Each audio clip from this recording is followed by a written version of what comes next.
आई हम पंकज सिंह सबके पैर छू के प्रणाम करतनी। जहाँ तक भोजपुरी के लोग सुनत वाड़न, समझत अड़न, जानत अड़न और मान सम्मान करके जियत अड़न, सबके हम पैर छू के प्रणाम करतनी। और रहल बात कि हमने कि कुछ आज के डेट में हमारा लोग सपोर्ट करते रहन, प्लीज कहाँ बानी जा रुआ सब हिंदू ना आई जगह, रुआ सब हिंदू ना आई जा, हाथ जोड़ के रुआ सब ले कहत आनी।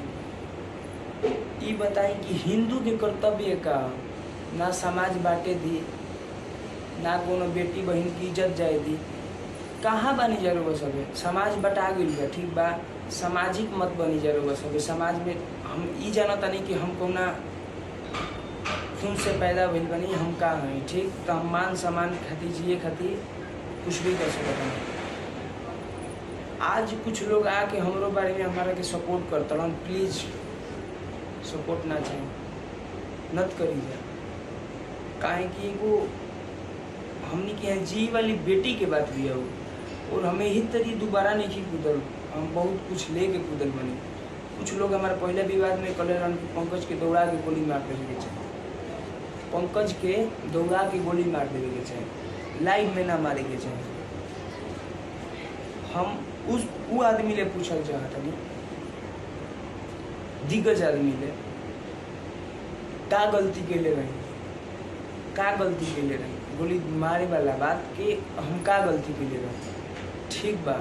हम अपना भगवान रूपी जनता से कह चाहते हैं, हम दोबारा आग जौन लगेले बनी एक के बुताए नहीं के देवे के, और वह सब जितना जल्दी हो सके हमारा के सजा दिवाई जा।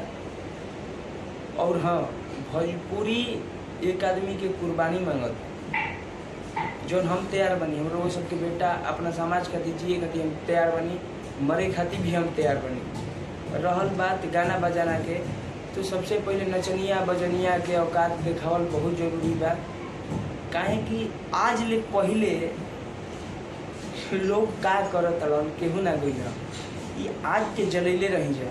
और पंकज के सजा दिवावे खातिर वह सब प्लीज, बिहारी के बहुत नाम है, हमने के जितना लोग भोजपुरी समझता बहुत नाम है, रउआ सब पंकज के सजा दिवाई। और रहल बात, ना अश्लीलता गाएंगे ना गाने देंगे, ना जातिवाद फैलाएंगे ना फैलाने देंगे। बस